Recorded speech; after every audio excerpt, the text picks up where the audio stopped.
Teman-teman,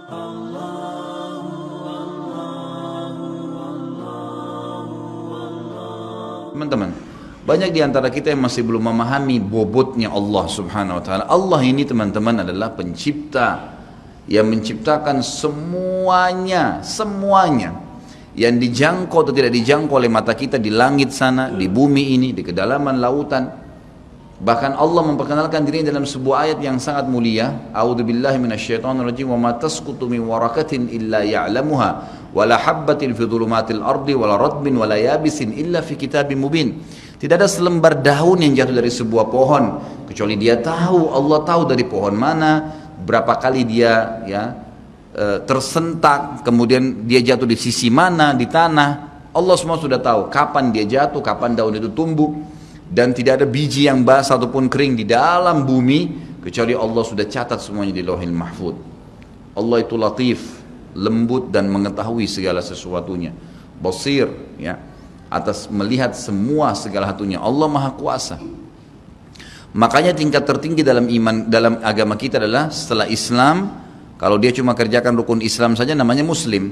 Tapi kalau dia gabung dengan rukun iman yang 6, sudah mengerjakan sholat, zakat, puasa Ramadan, haji, kemudian diikuti dengan ke-6 rukun iman, yakin Allah perintahkan, yakin malaikat sedang menyaksikan dan mencatatnya, yakin ini diturunkan dalam kitab Al-Quran, yakin ini diperintahkan pada Rasul Nabi Muhammad SAW, yakin dia akan terima balasannya pada hari kiamat, maka dia ikuti dengan rukun iman, dan ini takdir baik takdir buruk ada dicatatkan oleh Allah SWT, maka namanya mukmin. Tapi tingkat lebih tinggi lagi daripada itu, penggabungan antara rukun Islam, rukun iman, dan ada adab mengenal Allah, namanya ihsan. Ihsan itu apa kata Nabi SAW? An ta'budallaha ka'annaka tarah, fa in lam takun tarah fa innahu yarak. Engkau menyembah Allah seakan-akan engkau melihatnya, dan kalau kau tidak melihatnya, yakinlah dia sedang melihatmu. Selalu merasa dikontrol oleh Allah Subhanahu wa taala. Kalau ada di antara Bapak Ibu yang bertanya pada saya, Ustaz, saya sudah coba khusyuk tapi tidak bisa, masih terasa kayak ada hambatan-hambatan, apa kira-kira sebabnya? Jawabannya cuma satu, Bapak Ibu masih memiliki dosa yang menghambat itu. Selama dosa masih ada, yakinlah tidak akan pernah bisa khusyuk, nggak bisa. Makin banyak dosa itu, makin berlipat-lipat, makin diulang-ulang setiap hari, maka makin jauh dari Allah Subhanahu wa taala. Seperti orang yang tenggelam ke dalam lautan, belum keluar ke dasarnya, dia kemudian menelan lebih banyak air, maka makin tenggelam dan bisa meninggal dunia. Seperti itulah orang yang berbuat dosa. Maka berbanyak istighfar, seminggu, 2 minggu, sebulan. Sampai Abdullah bin Umar mengatakan radhiyallahu anhuma, ini sahabat Nabi ya, dikenal dengan sahibut ta'assi, orang yang sangat luar biasa dalam mengerjakan sunnah Nabi SAW. Hal yang kecil aja dikerjain sama dia. Sampai Abdullah bin Umar, saya pernah ceritakan kalau masih ingat kisahnya, bagaimana beliau memberhentikan 70 kafilah haji di zaman pada saat Nabi SAW sudah meninggal, di zaman pemerintahan ayahnya Umar bin Khattab radhiyallahu anhu ajma'in. Beliau pernah memberhentikan 70 kafilah haji, lalu kemudian beliau bilang, berhentilah di sini, tunggu sebentar dan lihat apa yang saya lakukan. Lalu Abdullah bin Umar jalan jauh sekali, orang semua lihat, apa yang dia mau kerjakan nih orang? Ini ulamanya sahabat. Tiba di sebuah pohon, beliau kencing di pohon itu. Kemudian setelah kencing kembali lagi. Lalu Ka'ab bin Malik, sahabat Nabi yang lain radhiyallahu anhu, berkata, wahai Abdullah bin Umar, semoga Allah merahmati anda. Apakah anda memberhentikan kami 70 kafilah ini hanya untuk menyaksikan anda kencing di pohon itu? Jawabannya dengan sangat tegas, jelas, iya. Kenapa? Kata Ka'ab, karena saya waktu haji bersama Nabi SAW, Nabi pernah berhenti di sini, pernah kencing di situ. Jadi saya mau tunjukkan ini loh tempat kencingnya Nabi SAW. Saking luar biasanya Abdullah bin Umar dalam masalah ini. Beliau pernah berkata, teman-teman sekalian, padahal terkenal dengan sahibut ta'assi ya, tidak ada sunnah Nabi yang ditinggalkan, selalu dikerjakan. Beliau mengatakan, saya tahu atau saya pernah berbuat dosa, tapi beliau tidak sebutkan, saya pernah berbuat dosa, pelanggaran yang itu kecil di mata saya, mungkin sebuah pelanggaran kecil. Ternyata Allah Subhanahu wa taala mengharamkan saya dari sholat subuh berjamaah sebulan. Jadi kalau ada orang di antara bapak-bapak yang sholat subuh kebablasan tidur, itu ada dosa. Beliau mengatakan bahkan karena dosa kecil itu sudah cukup sebulan saya terharamkan sholat subuh berjamaah.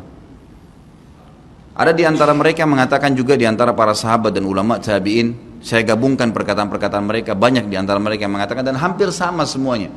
Mereka mengatakan, kami tahu ya, atau saya mengetahui perubahan ada dosa yang saya lakukan pada saat terjadi perubahan pada pasangan saya. Suaminya kah marah-marah, istrinya kah buat ulah, anaknya kah buat ulah, itu berarti permasalahan ada dalam diri dia.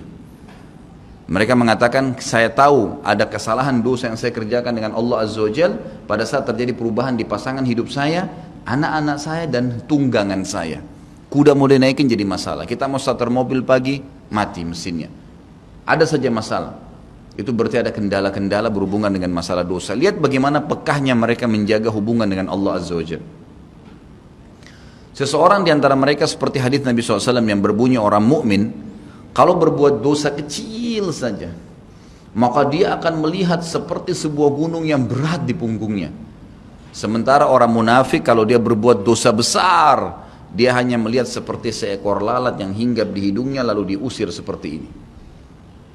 Kiat teman-teman sekalian untuk dekat dengan Allah Subhanahu wa taala adalah kata kuncinya paksakan ibadah dan paksakan tinggalkan dosa. Harus dipaksa. Harus kita paksa jiwa kita ini. Cambuk jiwa itu, cambuk dengan ilmu dan keimanan. Mulai sekarang saya mau on time sholat di masjid, tidak mau ketinggalan. Apapun konsekuensinya, paksain. Sesuatu kalau sudah dipaksakan dan menjadi sebuah kebiasaan akan enak dikerjakan. Otomatis. Tapi kalau kita kendor, sesekali saja dikerjakan, maka akan luluh seperti biasa umumnya.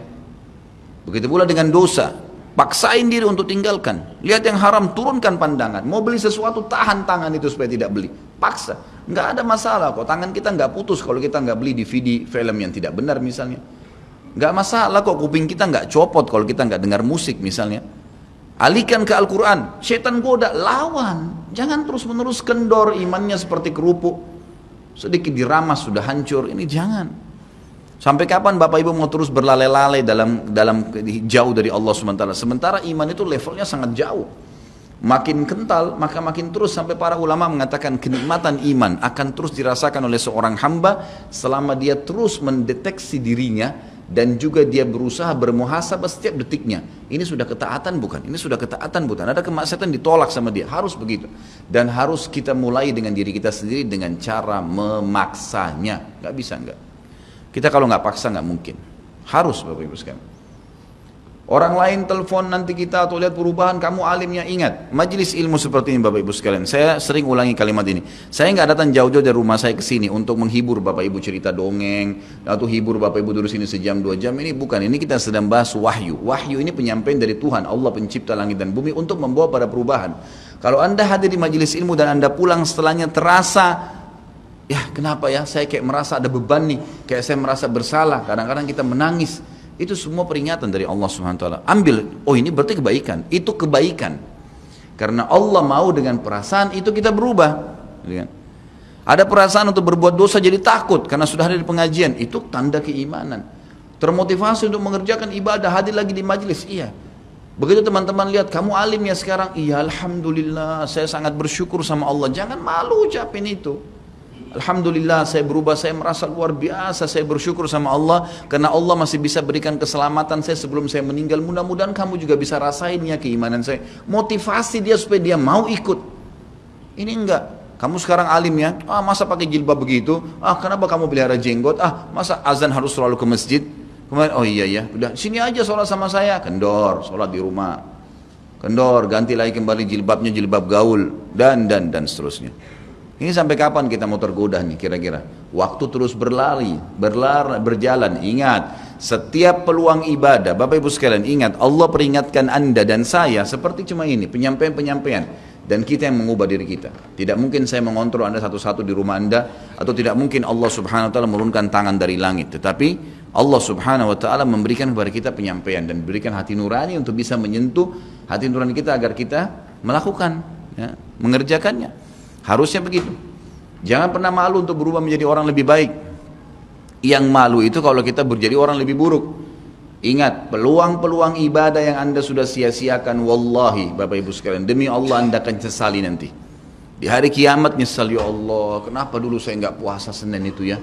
Nyesal, ya Allah, kenapa dulu saya nggak sholat tahiyat masjid ya? Saya malah duduk di depan masjid cuma ngobrol-ngobrol. Ya Allah, kenapa dulu saya nggak maksimal bacanya cuma surah pendek ya? Kenapa nggak surah panjang ya? Ini ibadah saja bisa kita sesalin, apalagi kalau dosa, malah lebih parah itu. Menyesalnya luar biasa, tapi nggak ada gunanya. Peluang-peluang ibadah yang Anda sudah sia-siakan tidak akan pernah bisa diperbaiki.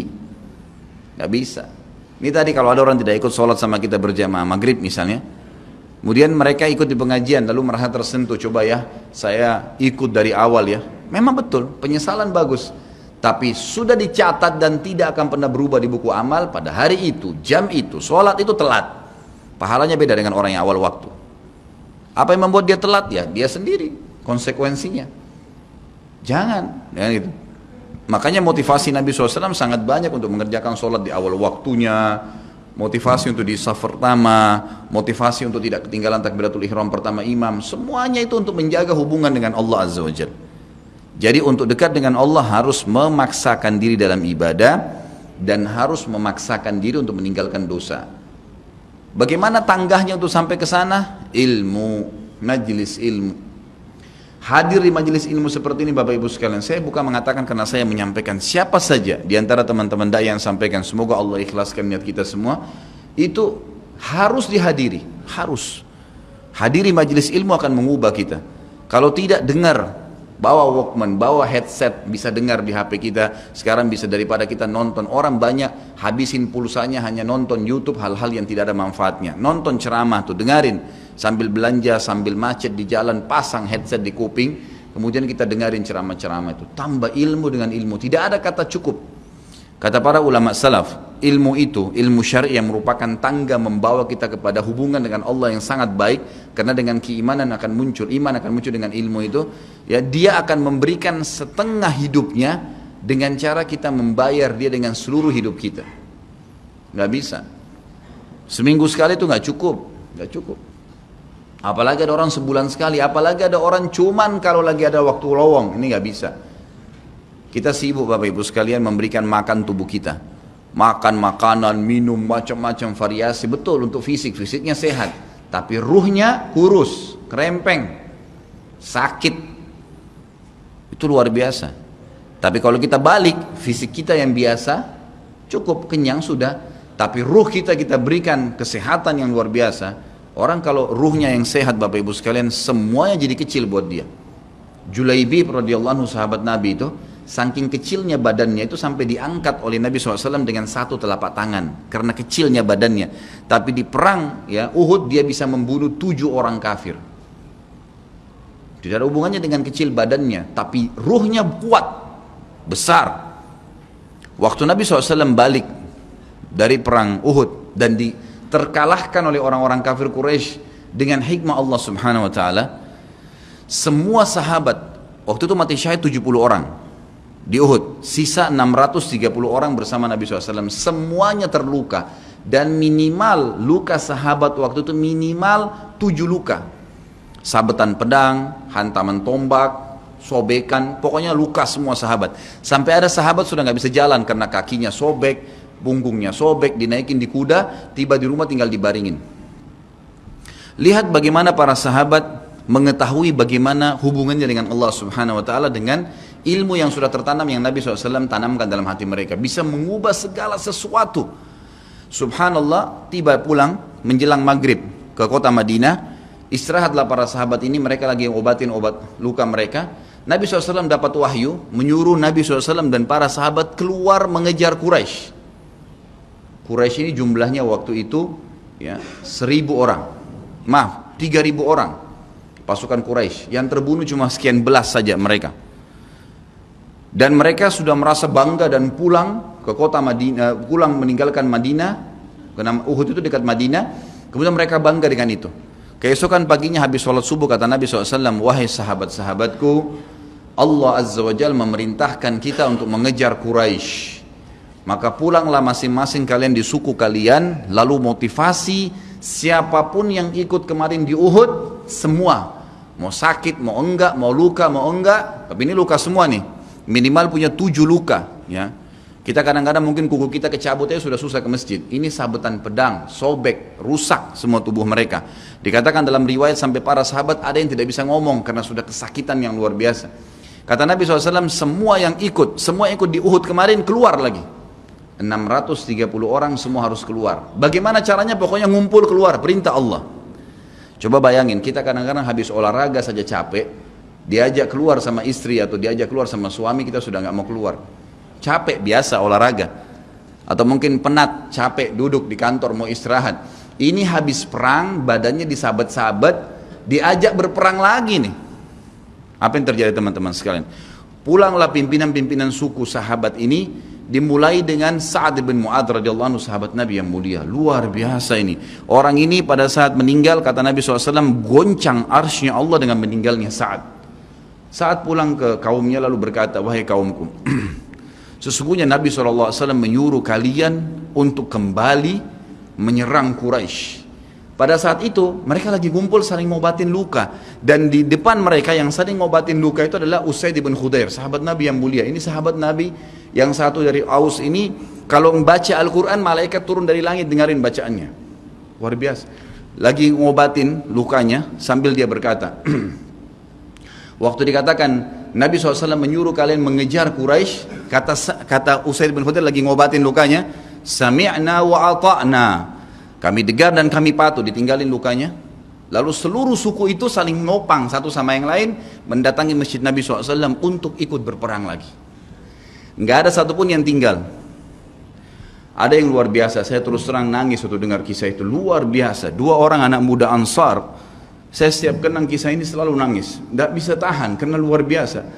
Anak 2 orang ini belasan tahun umurnya dan dua-duanya nggak bisa jalan, Bapak Ibu sekalian, nggak bisa jalan. Luar biasa, sudah sobek kakinya, sobek punggungnya, bahkan dikatakan di bagian leher ada irisan, di bagian lehernya ada irisan, gitu kan. Kesakitan. Dua-dua ini diturunkan dari kuda, ditidurkan, adik kakak nih. Tapi saya tidak ingat, namanya tidak disebutkan dalam kisah, tapi ini kisah luar biasa. Dan kemarin kebetulan Imam Masjid Haram atau saya lagi umroh nyebutin kisah itu juga. Hampir satu masjid orang menangis mendengarkan kisahnya. Dia mengatakan, waktu sampai ke telinga adik kakak ini umurnya belasan tahun ya, di bawah 20 tahun. Kalau Nabi SAW memanggil seluruh yang hadir di Uhud untuk kembali berperang. Ini mereka nggak bisa jalan nih. Si kakak bilang sama adiknya, kita nggak bisa tinggal di sini nih. Rasulullah SAW sudah memanggil kita untuk menjawab panggilan Allah. Kata adiknya, bagaimana caranya kita merangkak? Bagaimana caranya kita ke sana? Nggak ada yang bisa nopang. Ini berdua lagi sakit. Mereka cuma tinggal sama ibunya. Lalu berkata si kakak, sekali saya seret kamu, sekali kamu seret saya. Mereka saling seret satu sama yang lain, Bapak Ibu sekalian, sampai di hadapan masjid Nabi SAW. Lihat bagaimana iman mereka kepada Allah Subhanahu Wa Taala, luar biasa. Dan ini tidak bisa kecuali kalau dipaksakan. Kalau tidak dipaksakan nggak bisa. Semoga Allah SWT jadikan kita orang yang selalu memaksakan diri untuk ibadah. Karena kalau tidak, kita nggak paksakan, kita akan mati dalam keadaan konyol dan menyesal karena tingkatan-tingkatan di surga akan hilang.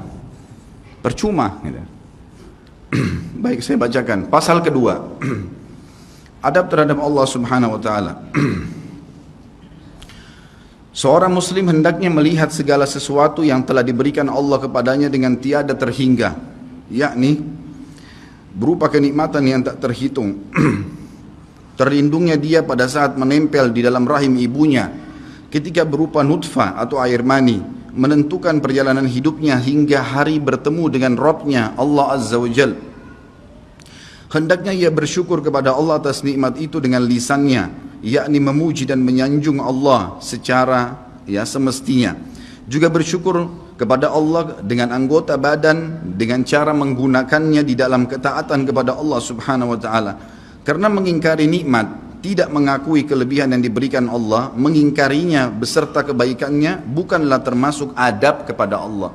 Sebagaimana Allah berfirman dalam surah An-Nahl ayat 53, A'udzubillahi minasyaitonirrajim. Wa ma bikum min ni'matin faminallah. Dan apa saja nikmat yang ada padamu maka itu dari Allah datangnya. Dalam surah An-Nahl ayat 18 Allah berfirman, A'udzubillahi minasyaitonirrajim, wa in ta'uddu ni'matallahi la tuhsuha Dan jika kalian menghitung-hitung nikmat Allah, maka kalian tidak akan mampu untuk menghitungnya. Begitu banyak nikmatnya Allah, Bapak Ibu sekalian. Kita berbuat maksiat, pelanggaran-pelanggaran, tapi Allah masih bisa memberikan kita oksigen gratis. Cahaya masih bisa ditangkap oleh mata kita. Telinga kita masih bisa menangkap suara sehingga mengetahui apa yang diinginkan oleh kita. Setelah bertahun-tahun berbuat dosa, dengan taubat kepada Allah, Allah bisa ampuni. Itu luar biasa. Nikmat Allah tidak bisa terhitung. Rugilah orang-orang yang tidak menyembah Allah subhanahu wa ta'ala. Dan kalau seandainya, kata Ibnu Taimiyah rahimahullah, orang-orang yang bermaksiat kepada Allah itu tahu bagaimana nikmatnya keimanan yang ada dalam hati kami ini, sehingga kami bisa menangis dan kami bisa merasakan dekatnya dengan Allah, bahkan merindukan surga dan selalu merasa diri jauh dari neraka, maka niscaya mereka akan membelah dada-dada kami dan mengambil keimanan itu, karena mereka tidak akan pernah merasakannya. Keimanan akan membuat makanan sederhana menjadi mewah, tidur di tempat yang biasa akan menjadi nyaman, bahkan cobaan seberat apapun menjadi kecil buat kita karena keimanan kepada Allah subhanahu wa ta'ala. Dan itu sebuah nikmat, itu hanya bisa dirasakan kalau kita betul-betul memaksakan diri beribadah kepada Allah subhanahu wa ta'ala. Allah berfirman dalam surah Al-Baqarah 152 dari selanjutnya, a'udzubillahi minasyaitonirrajim, fadhkuruni azkurkum washkuruli wala takfurun. Ingatlah selalu aku, kata Allah, selalulah berzikir, selalulah patuh, selalulah kerjakan ketaatan-ketaatan, nikmatilah yang halal, jauhilah yang dilarang, maka aku akan ingat kepada kalian. Bayangkan kalau seorang presiden mengingat kita, bagaimana bangganya kita disebut-sebut nama kita di hadapan orang-orang yang di sekitarnya. Bagaimana dengan Allah pencipta langit dan bumi yang mengingat kita. Dan bersyukurlah kepadaku dan jangan kalian mengingkari nikmat-nikmatku. Oleh karena itu, tidaklah beradab jika seseorang lari kepada sesuatu yang tidak memiliki tempat pelarian, bersandar kepada yang tidak memiliki kemampuan apapun, serta bertawakal kepada yang tidak mempunyai daya dan kekuatan. Allah subhanahu wa ta'ala berfirman dalam surah Hud ayat 56, A'udzu billahi minasyaitonir rajim, ma min dabbatin illa huwa akhidun binasiyatiha. Tidak ada sesuatu atau tidak ada suatu binatang pun melainkan dialah yang memegang ubun-ubunnya. Allah subhanahu wa ta'ala memegang semuanya. Harimau pun yang buas. Demi Allah Bapak Ibu sekalian, kalau anda minta kepada Allah, tidak akan bisa menerkam anda. Pasti itu.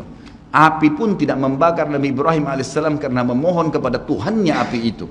Semuanya bisa berubah dengan hubungan kepada Allah subhanahu wa ta'ala. Ini kekuatan yang luar biasa ini. Seseorang kan sangat tenang hidup dimanapun asal dia jaga hubungannya dengan Allah subhanahu wa ta'ala. Dalam surah Zariyat ayat 50 Allah subhanahu wa ta'ala berfirman, A'udzu billahi minasyaitonir rajim, fafirru ila Allah inni lakum minhu nadhirun mubin. Bersegeralah kalian kembali kepada Allah, taatilah Allah, sesungguhnya aku sebagai pemberi peringatan yang nyata dari Allah subhanahu wa ta'ala kepada kalian. Nabi SAW mengingatkan orang-orang Mekah pada saat mau turun ayat ini. Beliau mengatakan, wahai orang-orang Quraisy, apakah kalau saya mengatakan bahwasanya di luar kota Mekah ini ada pasukan yang akan menyerang kalian, kalian akan percaya apa yang saya ucapkan? Kata orang-orang Quraisy, tentu saja hai Muhammad, karena kami tidak pernah dengar kamu bohong sekalipun seumur hidupmu. Maka Nabi SAW segera menunggangi keadaan tersebut, mengatakan, wahai Quraisy, ketahuilah sesungguhnya saya utusan Allah dan di belakang saya ini ada azab yang menyedihkan, jangan sampai kalian kufur. Jadi Nabi SAW sudah mengingatkan, ikutin ini, nikmatin apa yang diperintahkan, apa yang dihalalkan, jauh yang dilarang, kalian akan bahagia. Hanya itu saja perintah dari Allah subhanahu wa ta'ala. Nabi SAW sudah mengingatkan orang-orang Quraisy dan juga jadi pelajaran buat kita. Juga dalam firman-Nya surah Al-Maidah ayat 23, A'udzu billahi minasyaitonir rajim, wa 'alallahi fatawakkalu in kuntum mu'minin. Dan hanya kepada Allah lah kalian harus bertawakal, mengembalikan semua urusan jika kalian benar-benar orang yang beriman. Sisi yang lain, seorang muslim juga harus melihat kepada kelemah lembutan Allah subhanahu wa ta'ala kepadanya di dalam setiap urusannya, melihat kepada kasih sayang Allah kepada dirinya dan seluruh makhluknya, lalu berkeinginan kuat untuk mendapatkan tambahan kelembutan dan kasih sayang itu, sehingga dirinya akan selalu merendahkan diri kepada Allah dengan kerendahan yang murni dan dengan doa, bertawassul kepadanya dengan perkataan yang baik dan amal soleh. Kalau kita lagi makan, syukuri alhamdulillah. Dan ingat teman-teman sekalian, saya pernah jelaskan juga, hati-hati dengan hukum syamata namanya. Syamata itu merendahkan orang lain. Kalau ada sesuatu yang tidak ada pada kita teman-teman sekalian, syukurlah kepada Allah subhanahu wa ta'ala. Jangan pernah sampai menghina orang lain, karena Allah menaikkan derajat kita justru dengan kita bersyukur. Kata Nabi SAW, kalau kalian lihat aib pada diri seseorang, ucapkanlah alhamdulillahilladzi afani mimma btala bihi wa faddalani ala katsiri mimma khalaqa tafdila. Segala puji bagi Allah yang telah menyelamatkan saya dari apa yang dicobakan kepada orang ini dan mendahulukan saya dengan kelebihan yang banyak dari makhluk-makhluk yang lain. Kita harus seperti itu, dengan syamata. Kata Umar radhiyallahu anhu, apa itu syamata seperti ini? Umar bin Khattab berkata, aku khawatir kalau ada seorang wanita hamil lewat di depanku karena perutnya besar, lalu aku berkata dalam diriku, kenapa ya perutnya seperti itu? Maka Allah menghukumku dengan membuatku hamil. Sampai begitu mereka mengatakan, dan berhati-hati sekali dengan kelemah lembutan Allah subhanahu wa ta'ala. Allah lah yang telah membuat binatang yang ada binatang yang indah bulunya, yang bagus tampangnya, dan ada Allah juga ciptakan buruk di mata manusia untuk menunjukkan keajaiban dan kemahakuasaannya Allah. Ada ikan yang indah untuk dilihat, ada ikan yang seperti batu buruk. Kita cuma mengatakan subhanallah yang telah menciptakan yang baik dan buruk. Subhanallah yang telah menciptakan yang sehat dan sakit. Subhanallah yang telah menciptakan yang putih dan hitam. Subhanallah dan subhanallah. Bukan justru kita menghina teman-teman sekalian. Kalau ada sesuatu yang menimpa orang lain yang tidak ada pada kita, syukurilah nikmat Allah subhanahu wa ta'ala. Dan jangan sampai kita merendahkan orang lain. Ini semua merupakan adab, kata beliau, terhadap Allah yang menguasainya. Maka bukanlah orang yang beradab orang yang berputus asa dari mencari tambahan rahmatnya yang luas, meliputi segala sesuatu, berputus asa dari kebaikan Allah yang tak terhingga, yang mencakup seluruh alam semesta ini, serta kelembutannya yang tercurah untuk segenap makhluk. Allah subhanahu wa ta'ala berfirman di dalam A'raf 156, A'udzu billahi minasyaitonir rajim, wa rahmati wasi'at kulla syai', dan rahmatku meliputi segala sesuatu. Kata ulama tafsir, hewan pun kalau yang buas kemudian dia menerkam mangsanya, lalu dia meminta maaf kepada Allah, maka rahmatnya Allah akan meliputinya. Seseorang membunuh orang lain pun, sebagaimana masuk dalam sebuah hadis, Allah tertawa melihat dua orang yang saling membunuh, kemudian dua-duanya masuk surga. Lalu para sahabat bertanya, ya Rasulullah, bagaimana ceritanya dua orang itu? Kata Nabi SAW, yang satunya mukmin, yang satu kafir. Lalu kemudian si kafir membunuh si mukmin di kancah peperangan, mati syahidlah si mukmin tadi. Berjalan waktu, si kafir mendapatkan hidayah, akhirnya juga masuk Islam, dan dia berperang lalu dibunuh oleh orang kafir yang lain. Orang mukmin yang pertama terbunuh dengan orang kafir yang akhirnya masuk Islam juga terbunuh di kancah peperangan, dua-duanya masuk surga, dan Allah menyambutnya dengan rahmatnya. Allah tersenyum dan tertawa dengan dua orang ini. Jadi dengan kemahalembutannya Allah subhanahu wa ta'ala. Dalam surah Asy-Syura ayat 19 dikatakan juga, a'udzubillahi minasyaitonir rajim, Allahu latifun bi'ibadi. Allah itu maha lembut terhadap hamba-hambanya. Makanya dalam hadis yang lain dikatakan, ma nazala linu fi syai'in illa zana. Tidak ada sesuatu dikemasi dengan kelemah lembutan kecuali akan menghiasinya. Dikatakan Allah latif, Allah itu lembut, yuhibbul lutf, dia suka dengan kelemah lembutan, gitu kan. Wa ma nuzi'a min syai'in illa syana. Tidak ada sesuatu diangkat darinya kelemah lembutan kecuali akan merusaknya. Tidak ada manfaatnya mencak-mencak, marah-marah tuh. Emosi habisin waktu-waktu kecuali dalam pelanggaran agama saja. Tapi kalau bukan pelanggaran agama, maka jangan, tidak perlu semua. Dikatakan dalam hadis Bukhari, Nabi SAW kalau berhubungan dengan hak beliau urusan dunia, semuanya ditoleransi. Tapi kalau sudah berhubungan dengan hak Allah subhanahu wa ta'ala, barulah beliau tegas. Ya, ini sifat Nabi Muhammad SAW. Kita baca dua ayat lagi baru kita tutup. Sudah masuk waktu? Surah Yusuf ayat 87, A'udzu billahi minasyaitonir rajim, la tai'asu mir rauhillah. Janganlah kalian putus asa dari rahmat Allah. Sebagaimana hadis tentang orang yang membunuh 99 jiwa, kemudian dia datang kepada seseorang abid, orang ibadah tapi tidak punya ilmu. Apakah Allah masih akan ampuni saya? Dia mengatakan tidak mungkin. Kamu membunuh 99 jiwa.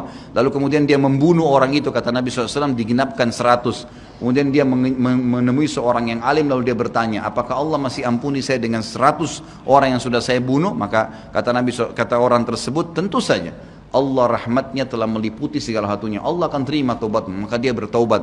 Pada saat dia bertaubat orang tersebut kepada Allah SWT, lalu dia mau pulang, setelah bertaubat, lalu dia meninggal tengah jalan. Kata Nabi SAW, Allah mengutus 2 malaikat, satu malaikat rahmah, satu malaikat azab. Malaikat rahmah akan membawa ruhnya, yang memperlihatkan taman dari taman surga, dan malaikat azab memperlihatkan lubang dari lubang neraka. Maka datanglah malaikat yang ketiga menghakimi di antara keduanya, lalu kemudian malaikat ini mengatakan, yang datang ketiga, yang menghakimi 2 malaikat yang sedang memperebutkan orang yang tadi baru taubat ini, ukurlah jejak kakinya. Maka diukur, ternyata jalan menuju ke tempat taubatnya itu lebih 1 jengkal kaki, ya, 1 jengkal kaki saja. Maka dengan itu Allah masukkan dia ke dalam surga. 100 jiwa sudah dibunuh, teman-teman sekalian. Ini bukan main-main. Dosa yang sangat besar, tapi rahmat Allah sangat luas. Az-Zumar ayat 53 kata Allah Subhanahu wa taala juga, a'udzubillahi minasyaitonir rajim, wala taqnatu mir rahmatillah. Jangan pernah putus asa dari rahmat Allah Subhanahu wa taala. Paragraf terakhir yang saya bacakan, nanti insyaallah kita lanjutkan setelah salat ba'diyah Isya. Seorang muslim harus melihat bagaimana dahsyatnya siksaan Rabbnya. Allah SWT maha lembut, tapi jangan lupa Allah azabnya sangat pedih.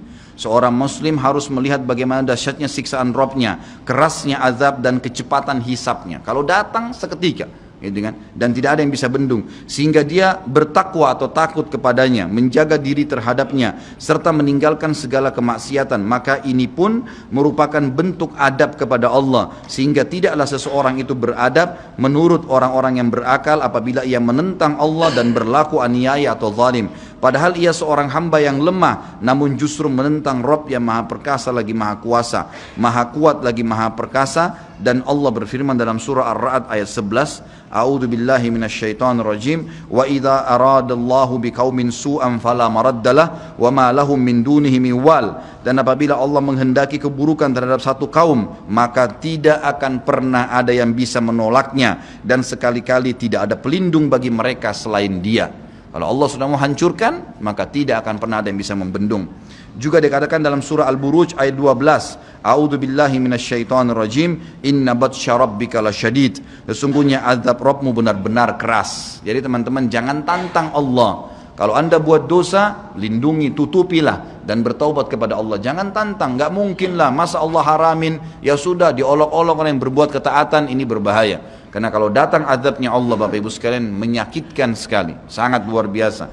Saya sarankan juga anda bisa ya melihat di YouTube azab-azab Allah, itu akan banyak cuplikan yang orang-orang memang kena kutukan dari Allah Subhanahu wa taala. Bisa mudah-mudahan menambah iman kita. Ayat yang terakhir adalah surah Al-Imran ayat 4 yang bunyinya, A'udzu billahi minasyaitonir rajim, wallahu azizun dzuntiqam. Allah itu maha perkasa, maha mulia, dan Allah mempunyai balasan siksaan yang sangat keras. Ingat, Allah memang maha pengampun, tapi Allah juga dari sisi lain azabnya sangat keras. Maka harus hati-hati Bapak Ibu sekalian dalam menjaga hubungan dengan Allah Subhanahu wa taala. Nanti kita lanjutkan lagi dengan yang tersisa setelah salat ba'diyah insyaallah. Subhanakallahumma wa bihamdika asyhadu an la ilaha illallah astaghfirullah wa atubu ilaih. Wassalamualaikum warahmatullahi wabarakatuh.